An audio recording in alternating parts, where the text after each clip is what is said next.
It's a big, long stage for a tiny person. Hi, I'm Susan McPherson, and I feel like I'm with family. This is amazing, and it's wonderful to see so many beautiful people in the audience.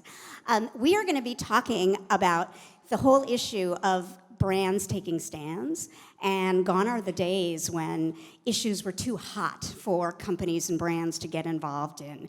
And we're seeing a sea change, and actually it's a very positive thing. So, as mentioned, I'm Susan McPherson. I run McPherson Strategies. We are a social impact corporate responsibility consultancy, and I know a few members of my team are here, which is exciting. But much more important for now is to introduce our fabulous panelists. So we have, and I think they're going to come up in order, or ascending order, Emma McIlroy, who's the founder of the very cool brand Wildfang. Karen Wilkins-Mickey, who's with Alaska Airlines. Woo!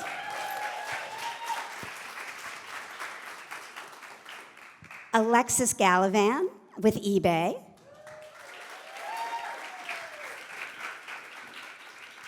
Jen Lindenauer, who's with REI. And Rebecca Minkoff, who is the founder and CEO of not only Rebecca Minkoff, but the Female Founders Collective. So come on up.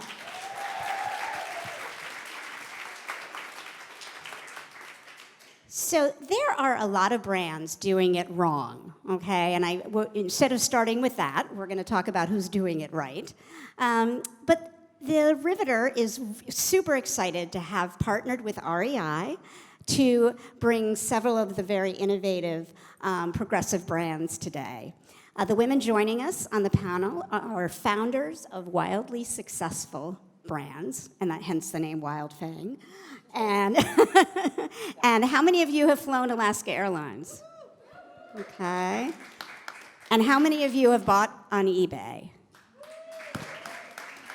And how many of you have a Rebecca Minkoff bag or have shopped at Rebecca Minkoff?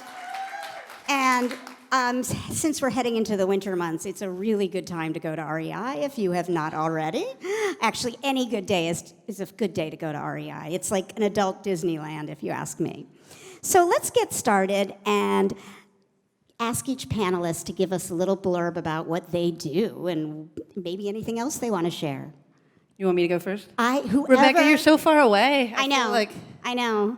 These are like man. I know they're like really lunging back here. And if I sit back, I'm like we might lose you. No, I'm Lily Tomlin. Remember on Saturday night, or whatever she was. Okay, enough of that. Go ahead. We are the home for badass women. So we make. Thank you. We make really rad clothes for ladies and anyone who identifies as a woman. We like to call ourselves female Robin Hoods. We steal our styles from the boys. So we tend to make really great button-ups, suits, workwear, coveralls, stuff like that. And I think the reason I'm on this panel is because we keep giving shit tons of money away. No one ever got in trouble for being a good philanthropist. Thank you. It's so hard to go after Emma always. But so I lead diversity and inclusion at Alaska Airlines and Horizon. Really exciting role. So what does that mean? Basically, I always say it's cultivating inclusion from the inside out. So if you do fly Alaska, one of the things that I'm really proud of is you see our brand represented from the moment you get your ticket.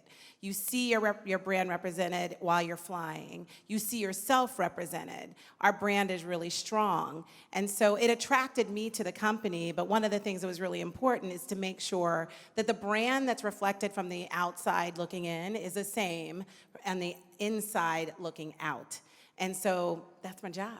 It's really cool. Hey, everybody. I'm Alexis Gallivan, and I do work at eBay, and I'll talk about that in a second, but I'm also a female founder. Anyone heard of Blue Marble ice cream? Woo! That's my baby. Yeah. Yes. Oh my God. That's how Susan and I met. I fell in love with her more than the ice cream. Which, good luck. Hopefully it's a tie. I love small business. I live it, dream it, breathe it. eat it, sleep it every single day. And when I made the move from New York to California, decided to take maybe a short break from ice cream and really kind of dive deeper into my passion for small business. So at eBay, I'm pretty sure, and sorry, I have two colleagues here, so no offense, but I'm pretty sure I have the best job in the entire company of about 14,000 people, and that's because I get to work on our purpose every single day. I get to bring our purpose to life, and what that means for us is helping create opportunity for all. It's for diving deep into small business communities around the world and helping them kind of realize their dreams and achieve success on a global scale. And just a quick note, eBay was literally the first web e-commerce company. We invented that shit. Let's be clear. Okay, you can say that. A little challenging. And then again, thanks to REI for making this panel possible. So Jen. Hey everyone, my name's Jen Lindenauer. I am leading an organization that's new to REI called Local Brand Engagement and Impact. Basically, for me, the idea was REI is an 89-year-old company. It was founded with purpose at its heart. How do you inspire more people to get outside? When I lived in Seattle, I knew all about REI, their philanthropy, their advocacy, their classes. I moved to New York, and I still love being outside, but I never heard about anything REI did. I didn't know about the purpose behind the brand. And I really feel that brands that do lead with purpose, we should all be doing the right thing, but we also need to talk about it. If we don't, we're not training other businesses to do the same. We're not building customers that really vote with their dollars. And so what I'm really doing for the business of REI is helping us to lead with that purpose in everything we do, no matter where we show up. So you don't think about us just as a store, but really as an organization that's inspiring people to spend more time outside. Rebecca. Hi, founder of Rebecca Minkoff, a lifestyle and accessories brand I launched out of my fifth floor walk-up with about $1,000. And now we're a global brand with over 700 points of distribution, full lifestyle, shoes, bags. I basically want to cover all of your needs as a company. And then more recently launched something called the Female Founder Collective when I just was disappointed at the fact that there weren't enough examples of women in leadership being showcased and celebrated. And there wasn't a community that could share tips and resources and tricks to sort of take that next step, or who's your tech stack. And so we have over 6,000 founders that are part of the collective. The Seal, which is also hoping to educate customers, is on over 2.5 million products to date. So hopefully you know if you're going to shop organic or you want to support a woman, it's easy to recognize.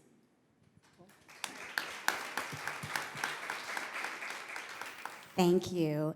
So let's talk a little bit about building the companies that consumers want to see. Most of the audience here are, well, I should take a show of hands. How many of you are business owners? Oh, wow. And how many of you are founders? About the same. Amazing.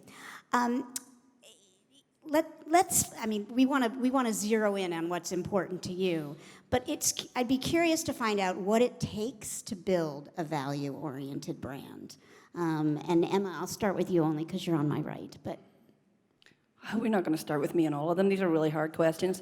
Okay, so what it takes to build a value-oriented brand, beyond all the other things it takes to build a company, sleepless nights and a lot of red wine. So beyond that stuff, I think the most important thing is a team, and it's a little cliched, but one of the things that's really important at Wildfang, like the coolest stuff happens when, it happened to me yesterday, somebody said, "Oh, I loved your social post," and I was like, I haven't even seen it.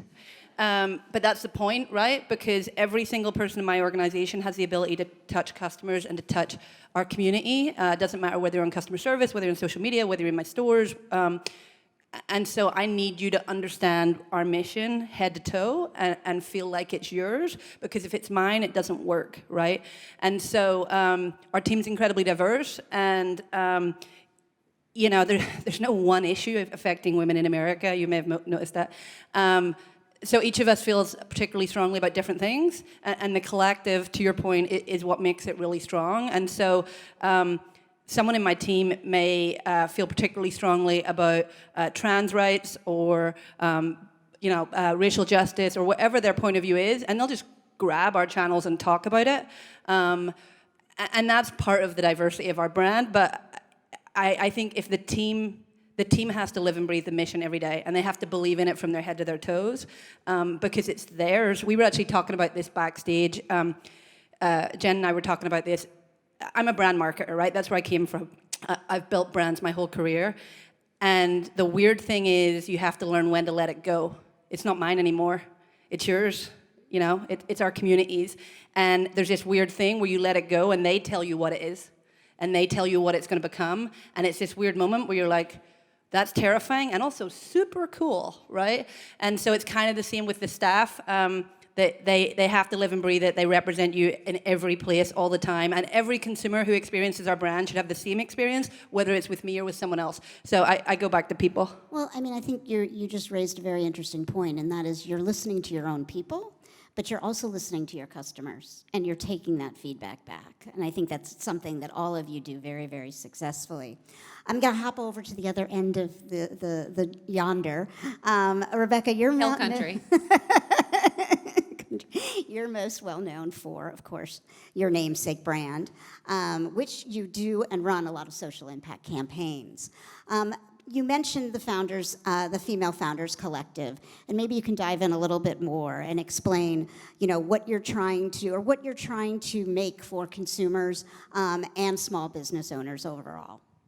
I think when you look at the landscape of, there's 13 women-owned businesses in the United States alone, right? And we talk about the gender pay inequality, and mostly we're talking about women in C-suite positions. Of course, there are not enough, right? But if these women become CEOs, they're making more money than most of us will ever see. And so how do you sort of equalize that by forcing consumers or educating consumers, women and men, to support more women? And you can do that very easily. So we've been in development on a product, far too long, I will say, on a directory of all of our women-owned businesses, easily searchable, a place for these people to connect, share their black books, right, so that we can help women take those shortcuts.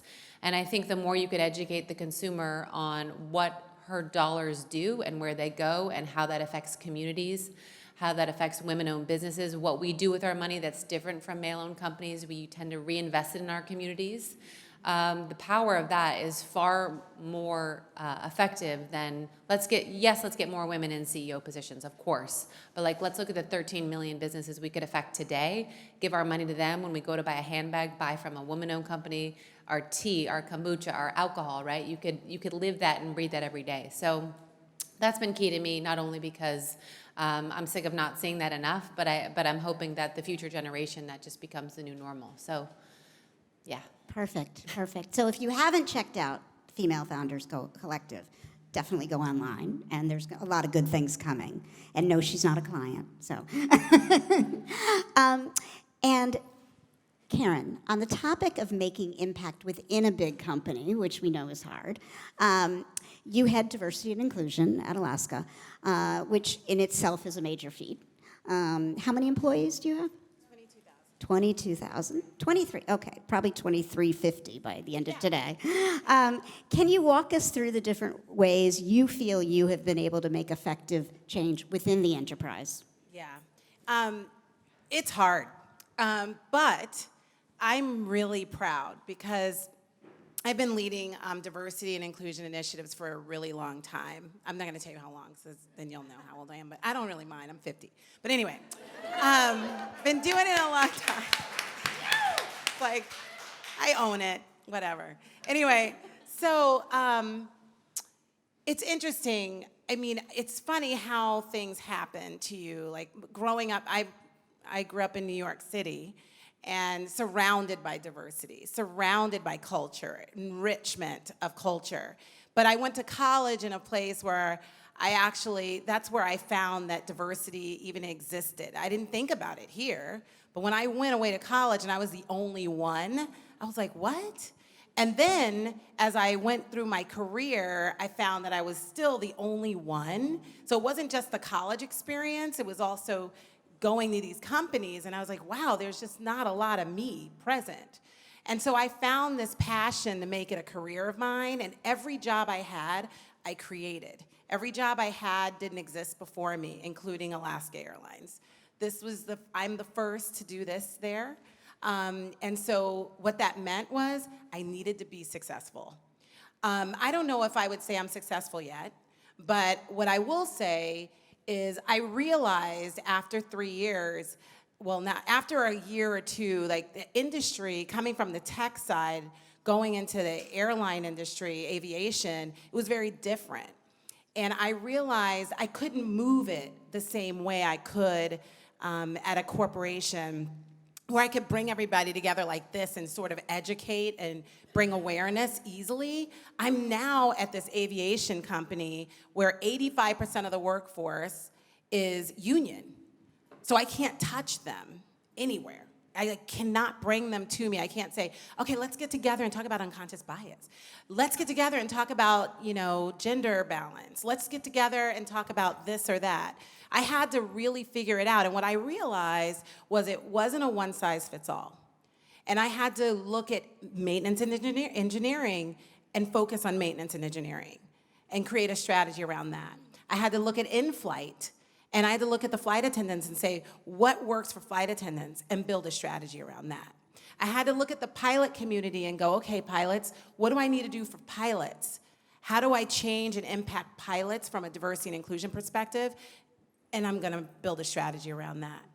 What do I do for the call centers? I'm gonna build a strategy around that. And I did that for every one of our work groups, and I built an alliance. Thank you. Nice. Are we hearing a little bit of Elizabeth Warren? Yeah, man. I did. And so She has a plan for that. It is. So my message is like it wasn't like here's the strategy for D&I for Alaska. This is what we need to do. It was here's a strategy, here's a core in common. All of us are going to get trained on unconscious bias training. Let's start there. Basic, right? Basic, we're going to do that. And then what I'm going to do is I'm going to find these key influencers that sit at the table, that help drive change, that can make things happen, so that it's not me talking to the pilots, because they don't want to hear me. They're like, who are you? You're not a pilot. But a pilot will talk to another pilot. So if I find that key influencer in the pilot community, and I help that pilot help other pilots, then that's doing the work. Because then it's not 1-800-CALL-KAREN anymore. It's not. It's like, hey, I'm going to call my base chief and talk about this issue. I'm going to call my pilot friend and talk to them about what's happening because another pilot transitioned on the job and I don't understand this. But I can talk to another pilot about that struggle or what I'm trying to understand. So it's using our people to help drive it as opposed to using a program, which I'm not called a program. But instead of using a department or a person that's leading it to affect and impact change so that everyone is doing it. So that is how you do it. Thank you. That's how I do it. Well, I think it's a model that I think many of us can take back to our organizations. And, again, I'm hearing a theme here. It's like you have to give people the opportunity to participate, right? And D&I is only going to be successful if you create an environment where everyone feels welcome. Okay, it's not a numbers game. It's not, programmatic. So, Jen, you mentioned earlier that, years ago you had no idea what REI stood for. You loved the product or you loved the company, but and then you found yourself working there. So, how have you made the business case to help bring the company to the point where they can be talking about it? Because we all know it's much more than ads now. It's that constant communication and contact with all these people in the audience. REI is this really interesting place because prior to working at REI, I was working in a consultancy where we were helping brands find their purpose, developing marketing campaigns to help them reach their customers. And REI has had the purpose at their core since its inception. In fact, I don't know how many of you have heard of the Opt Outside campaign, which, awesome. It was, as you can imagine, a crazy idea for a company that makes its money from retail to close its stores on the biggest shopping day of the year. What was most interesting about that story is actually the person who came up with that idea was the head of merchandising. So somebody who's fairly invested in that day. But I think it comes back to consistently showing up in the way that your customers are responding and your employees are responding to the good work that we do. A really crazy story about REI that I think is almost a big part of the catalyst of our ability, actually, for me to get hired just a year ago, which was we have a huge philanthropic arm. We've just surpassed giving away $100 million to nonprofits. And we've been trying really hard, the business have been trying really hard to find ways to have customers participate. So last year, this one woman, just out of sheer grit, decided that she wanted to create a campaign where customers could actually vote for where their dollars would go. We are a cooperative and all. And so she, as a team of two, she went to Home Depot and bought these pails and got things printed, personally shipped them out to stores, made these tokens, and so that when you made a purchase, if you were a member, you can decide where the money in your community was going to. And it was an enormous success. So partially what I just did was I just shared with the CEO the amazing work that was already happening. And when you look inside the organization, the passion behind our purpose is astronomical, but the business hadn't really found the way to bring it to the forefront. We have a fairly new CEO, and we just had a leadership conference about 2 months ago, and he's decided that he's really ready and that climate change is the biggest fight of our lives, and it's time for us to actually lead with it. Very, very good, and thank you for sharing that. Alexis, you serve as the global lead for Retail Revival and at eBay, another massive company. But as mentioned, you're also the co-founder of a ice cream company. And you should also know she was the first person to open an ice creamery in Rwanda years ago, because she learned that children growing up in Rwanda never had that first ice cream cone.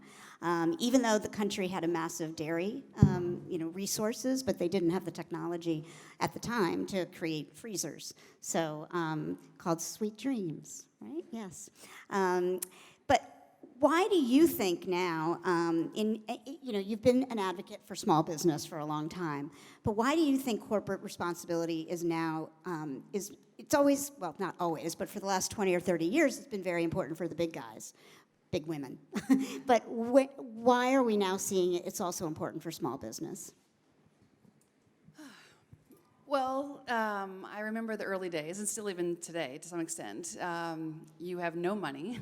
There's a lot of sleepless nights, a lot of cheap red wine, at least in my case. White wine drinkers. Boxed red wine. And you're trying to figure out, how can I cut through the noise? How can I get people to care about my brand? How can I get really high-quality employees to come and want to work for me when I can pay them very little money, and I don't have 401ks, and I don't have health benefits, and all these things to offer them? Well, that's when you lead with heart, and people take notice. So Blue Marble Ice Cream is certified organic. We are certified women-owned, which is kind of a weird thing to say. It's was that a medical examination? But, and we are also a B Corp. And thanks. And I'm sure everyone on this panel can relate to this. There are so many times when business is really hard, and that temptation to cut corners is so deep. And you're looking at your competitors, and your margins may not be what theirs are because you're trying to do something with integrity, and it's hard. But then at that time, you just have to really, really kind of dig deep and stick to your heart, stick to your principles, and I promise it will pay off. Because we are certified organic, we got so much more interest from chefs and from other retailers. We serve our ice cream on JetBlue. Sorry, but if you want to talk, let's talk afterwards. We're the exclusive ice cream supplier at the Barclays Center, and all because people wanted to attach themselves to our little brand because we stood for something and it meant something. And I think I'm so lucky to work for eBay because our founder, nearly 25 years ago now, he didn't set out to become the first Mark Zuckerberg. He saw this crazy thing called the internet, and he said, this is interesting here. You could actually create opportunity. You could connect human beings and create this entirely new form of commerce, this kind of like human-to-human commerce. He invented e-commerce. And I'm so proud to work for this company because it's rooted in creating opportunity for human beings all over the world. We live and breathe that. This is not just the party line that I'm sharing here. This is something that that drives every single person who works at that company. So it's a really kind of natural extension of who we have always been. So I'd say if you're just starting your business, bake it in now because those hard moments will come. Yeah. Bake it in now. It's hard. You're like, oh, I'll get to that later. No, you won't get to it later because when you get to it later, you're like, ugh, I got a tight budget. I better spend it on redoing my website or expanding my inventory or something. It's hard to kind of justify giving it away when you actually really need that. Maybe you're going, you don't get paid for how many months in a row and you're kind of desperate to have that money kind of back in the bank. But so bake it in from the very beginning and then just let it grow from there. Tell the story kind of loud and proud and let people feel like it's something really special when they're part of your brand. Love that. Tell it loud and proud. And I always say that it's easier to turn a rowboat around than a cruise ship. So for all of you entrepreneurs and building small businesses, keep that in mind. So Emma, when building Wildfang, how have you ensured that the values that you originally set out are continued to be felt by your employees, but also as mentioned to your customers? And how do you communicate that? Yeah, so there's been a couple of us have mentioned give back, right?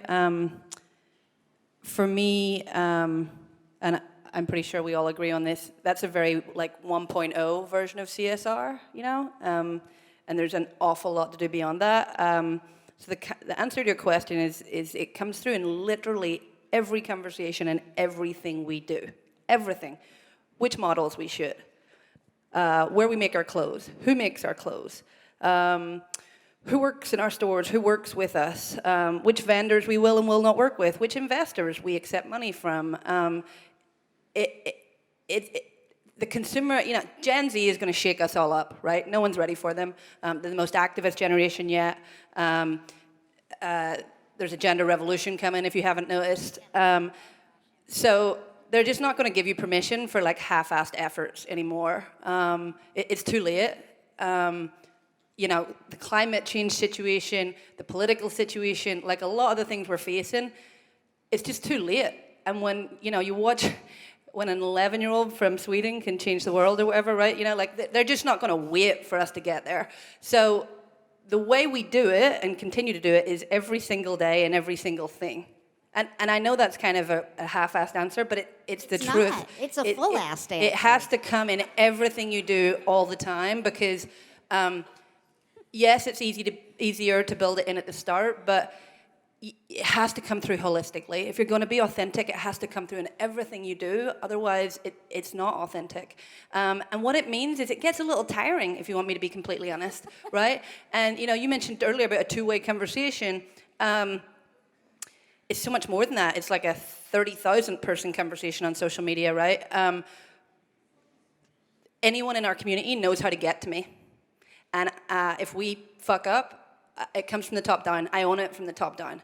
And the consumer knows that. And so the reason, on some of the harder days, you're talking about late nights and stuff like that, when it's hard to maintain the mission, right? You're exhausted. You've done a 15-hour day or whatever, you're getting home, and then something blows up online and you get called out.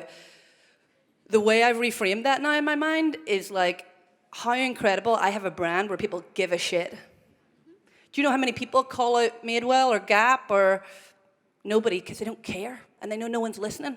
And no offense, they're great brands. They've been around a long time, but their margin's probably better than mine. But the point is, our consumer talks to us and talks loudly because they know we care and they know we'll do something with it. And so it comes through in everything all the time, even when we're tired. And just for what it's worth, we didn't start this way. It's so easy to stand up and be like, do these things, this is the right way to be. We didn't start this way. We started as a fashion brand. We saw an opportunity. We didn't feel like people were able to self-express themselves, that should be able to self-express themselves, because when you can't, it's shitty. And when you can fully express yourself as an individual, life gets better. You get your next job interview, you get your next date, things just get better. So we started as a fashion company. And then 2016 happened. And everything changed, And for us, the day after the election, firstly, we throw great parties. 600 people came to my election party, and it was the crappiest party I've ever thrown. And so we had this room full of people, and the next morning all my staff were like in tears, and they all had different fears. Each of them was scared for different reasons. And we had to make a decision as like, are we just going to keep selling clothes? Like, is that what we're going to do? Are we just going to sell like pants, right? Like, because it's kind of hard to talk to someone about what pant they should wear when their mum's being deported, right? That's a bit of an insensitive conversation to have. So at that moment, everything changed for us. And I know a part of this panel is about the bottom line. We stopped marketing for... Who said it's from about the bottom line? No, I know there's a conversation that was happening, but we stopped marketing for 3 days after the election because it felt like the shittest thing to do, to be like, come back and buy this blazer, right? So we turned off all of our marketing 3 biggest days of our year. Exactly. 3 biggest days of our year. I want to make sure we give everybody a chance, and we only have 12 minutes left, and we have to have questions. So, Rebecca, you also have a very kind of, your heart is in everything you do in the business. How are you communicating all of your social activism to your customers?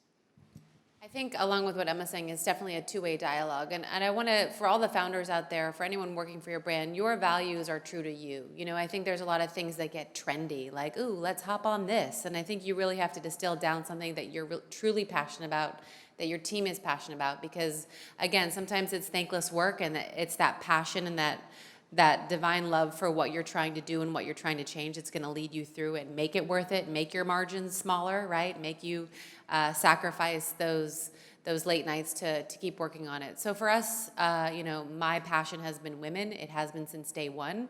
I didn't start the company with a value of I'm going to help and support women, but I am one, and my customers are women. And as I began, probably similar to Emma, you know, 2016 was a dark day. And I just thought, you know what, this needs to be shouted, right? However we can band together and support each other and foster community and have all of us get more successful and far more wealthy so we can make sure the right candidates are in place and make sure the right changes in society are in place. And that's, you know, that's far more important than anyone wearing a bag. And so I think you see it show up in how we message, whether it's our presentations where we had the, you know, exciting partnership with Stitch Fix. We went, you know, inclusive sizing all the way up to size 24. It shows up in the diversity of the women we showcase. It shows up in the podcasts and the women I interview.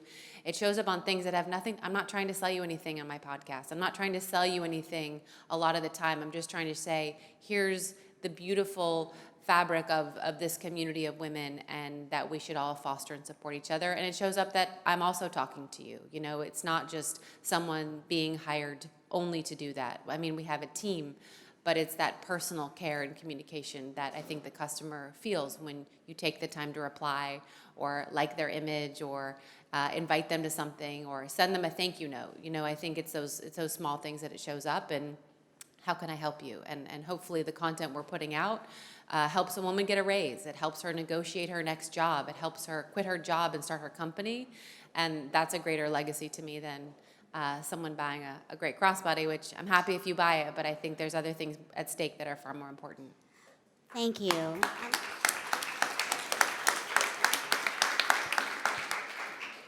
I think Rebecca just raised a really interesting point, and that is community, right? I mean, we're all here because the Riveter is creating a truly accessible, warm, welcoming community, and clearly each of these brands makes you feel welcome. And I think, if anything that happened after 2016, behind all the, regardless of all the horror, it has led to this notion we want safe spaces. We want places we feel comfortable. And we are going to gravitate towards the brands and the companies that are living and breathing that. And I think you're certainly seeing that here. And I think many of you work for organizations or run organizations that very much are living and breathing that.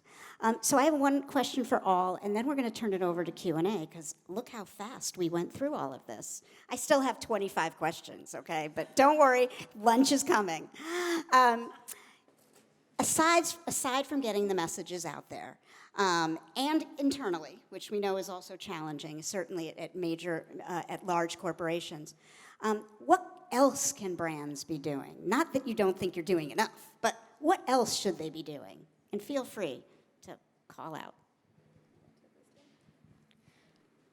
You can go again. I mean, I think it's hard to say what brands should be doing because each brand has its own path, but I think that you as the consumer are going to quickly affect what a brand does. And I think the more that you can support, again, women-owned businesses or brands that align with your values, you'll see them start to go, oh, I'm going to take notice. I'm going to change. I'm going to hire the right people. I'm going to make sure that, you know, the board is 50-50. And I think your actions, your consumerism speaks volumes. And so the more you can do to just literally vote with your wallet, I know people say it all the time, but vote with your wallet down to every last detail. And I think that can make the biggest effect and make the brands take notice and go, oh shit, we better listen. We better change. And the ones that won't be here anymore. Yep. I'd say take the biggest risk you can, and when that risk gets comfortable, take another one. Keep pushing past what you think is going to actually be too scary and uncomfortable to win. I mean, opt outside is a great example. This year we're opt to act because just going outside isn't enough. You got to do something and leave the world better. Can't just go on that hike anymore. Huh? But you know, that was a huge risk. Now we see, oh, it's comfortable. Now we're going to push it further. And the more that I think all of us as customers are supporting it, as brands that are living it, I think the more benefit we'll all see. And we have a wonderful representative from ACLU in the audience who is working with a lot of brands to help them just be a little bit pushing further. And then we also have the CEO and founder of Michael Stars, who I've watched on her journey of being able to kind of get more, let's just say have more balls, okay? I can't believe I just said that, but I said that. And really taking on critical issues. So anyone else want to answer that? Well, like Rebecca said, it's hard because there's no one solution fits all kind of approach here. But I keep thinking of this quote, and I'm embarrassed because I forget who said it, and I should remember because it was so provocative for me. But basically, this person said, there can be no successful business in a failed world. And I feel like we all need to really latch on to this as there's a real urgency to this. This is not a nice to have, this is a must have. So whether you own a company or you work for a company, whether you work in the CSR department or not, like push forward like that woman you talked about. Make something happen. We need all of us to be part of this effort. We can't afford to kind of sit back and just hope that someone else does it or someone else makes the right purchase or someone else makes a nice big grant. We all have to be a part of it no matter what your budget is or where you sit in a corporation or an organization. We have to act. That's great advice. Can I add something to that? Yeah, and then we're going to turn it over to questions. I think also people think about ROI, and so you have these companies and these brands go, ooh, diversity is good for business, or ooh, climate change, if we promote this, we'll get more sales. You have to change your thinking around the ROI about having brand values and your corporate and social responsibility. The ROI is a greater world, right? It's less pollution, it's more people of equal representation, and that is not money. And so you have to sort of go, my ROI, you might not get more sales because of what you're doing, but you're creating a better society and a better place, and that is something that people also need to add to their ROI, their list of ROIs. Great. Amen. So we have 5 minutes left for questions. It's not much, but maybe they'll give us a couple of extra minutes. Do we have a mic runner? Yes, we do. So if you could just make sure you state your name, and here she comes. She has comfy shoes, hence why she's running. Hi, my name is Liz Richmond, and I work at Eileen Fisher. I have the privilege of working at Eileen Fisher. Another brand that is... Which has, I mean, we have, our DNA is about values, and I could speak forever about it. And I really think we're firing on all cylinders in terms of living our values and promoting our values. But one thing I'm curious about is, and we just posted on our reaction to Trump pulling out of the Paris Climate Accord, and got a lot of positive feedback on social media, but there's also some negative feedback that we got. And I'm curious about how you deal with negative feedback, both in terms of continuing to promote your values so that people aren't just turning you off as a speaker, I'm happy to take this. And then also how you do it in a way that kind of helps your brand. Yeah, I think certainly Emma and I mean all of you can easily answer, not easily, but answer. Yeah, so a couple of quick things. The first is, so we get plenty of that. like 90% is good, and there's always 10% the little bit of backlash. The first thing I would say is one of our DNA, one of our brand values is positivity, and which some people see as soft, and I actually don't, because it's really easy as a brand to take the cheap shot. It's much harder to take the high ground, right? Michelle Obama. So for me, I try to do two things. One is never take the cheap shot and end a conversation, and secondly is keep the conversation open. You would not believe how many conversations we've had, either in store or in our social channels, where someone said something incredibly offensive to someone in our community or something within our community, and by the end of the conversation, they don't always come around, but they are in a different place. And to all my white friends in the audience, 53% of us voted for Trump. So we better be open to conversations, otherwise those people aren't going to change or aren't coming anywhere. So for me, it's about maintaining our core values of positivity through those conversations and always keeping the door open, even if someone disagrees. Okay, another question. Hi, my name is Yael, or Yael, that's a whole other story. I work at an organization called AW, which actually works in professional development with women leaders, so very much in my happy place, thank you. I just wanted to, obviously I chose this session because this is incredibly important to me, but for the average consumer, there's oftentimes a higher price point if if you're really making strong decisions around CSR, whether that's a grocery bill that's all organic versus not, or opting for fast fashion because that's going to be more in your price point. So what do you recommend to sort of the average consumer about what they can do? And is it cancel culture? Is it, using social media? Like, what is it? What are the changes? Because we have seen companies fall and rise, but it's not always because people have the money to be able to make that impact. So I don't know who can. I can jump in. I think there's a couple of parts to the answer to that question. I think there's the brand side and there's the customer side. From a brand perspective, I think you have to just be really honest with yourself about where you fit into customers' lives and understand how you can shift. So, like, one of the things we're doing right now is hugely investing in rentals and used commerce. That totally cannibalizes our business, but we think it's the right thing to do. It's right for the customer, the price point is way cheaper, and it's right for the world. So on the brand side, I think it's really about understanding what are your goals and how can you actually get there in ways that might be uncomfortable. And then I think the thing on the customer side is I am really intrigued by the whole used and rental shift we're seeing.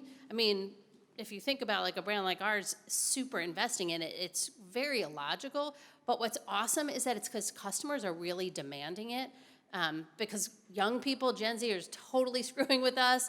They don't want to buy new. They want experiences. They don't want things. They don't want to own stuff. And I think brands have to react and respond, and customers have to vote with their dollars and find those brands that are selling at lower price points for the products that they want in more interesting ways. Yeah. And reaching the brand, reaching the customer where they're at and at the time. And I think the automotive industry woefully lost their way because they didn't see what was coming.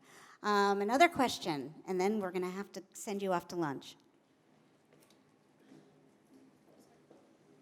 Thank you. Hi, I'm Erin Gallagher with Have Her Back, and I'm wearing Rebecca Minkoff. Aww. Obviously, right? And it looks For beautiful today. on Thank you. you so much. So I think what we've seen, it's what you all are talking about, it's the companies that you lead. It's really important these days to be authentic inside and out. You can't get away with just saying you're something externally anymore because the consumer will find you out or your employees will call you out, right? Employee activism is on the rise. So how do you manage authentically creating that culture internally that supports who you say you are externally? Karen. That is, yeah. It's interesting because one of the things I'm going to say, you know how you always hear people say, show up as your true, authentic self? I kind of got rid of that, and here's why. I want you to be the best of yourself. I want you to bring the best of yourself every single day. And so our purpose is creating an airline people love. by doing that statement, people love. People are the people inside the organization, and then of course our guests. Our guests are very important to us, obviously. Every single person we hire from day one understands our values. And I was sharing with the panel, like we really do bleed blue. And every employee understands the rich history of where we were. 85-year-old company, where we were, what we want to be, why safety is important to us. Everyone knows that. Everyone understands why the guest is important. Is important. Everyone understands our value. Everyone is empowered to do the right thing. We all have to work the operation. Every leader has to know the operation from end to end. So we immerse ourselves into that job. We know what it is to do the ticket counter, take your bag. We know, we've seen angry customers. We've heard, people's concerns. We know that people talk. Social media, you will be on the plane and someone will take your picture or video if you do something wrong. So don't. How about that? Like just don't. Like, what's wrong with you? So the people that we hire know what our purpose is. They know what our mission is. They know why, how it was established, and the foundation of this company, which was this, it's so funny, like you joined a family. You joined the family. Now, I'm not saying you can't bring you. We want you to come and be you and be the best of you. And I say that because there have been people that have not been the best of themselves. And we want that respect for each other and our guests. It's not just about our guests. It's about us who run the operation to get you. There's a lot of stuff that goes on inside to get you where you need to be safely. And so it is very important. And we don't tolerate anything else. We don't tolerate anything else. And so when you fly Alaska, you truly feel this sense of pride and treatment from every person that serves you. Mm-hmm. Like you really do. And if you don't, call me. All right. With that, and I lived in Seattle for many years, and Alaska Airlines was one of my first clients, and this was in the early 90s, and I was just a pup then. Everything she says is completely true. Everyone I dialogued with, every time I'd fly with you, it was an amazing experience. So I can't even begin to capture all the good tidbits that these wonderful leaders all shared, but a few of the key high points: community, community, community. Treat your customers and your internal employees like a part of your family, and do the right thing. I mean, I think you've all said that. And build relationships, not just selling things. So I want to thank the Riveter for making this possible and for this wonderful summit. I want to thank Rebecca Minkoff, Jen Lindenauer, Alexis Meeson, Karen Wilkins-Mickey, and Emma McIlroy. They're all doing wonderful things, and thank you.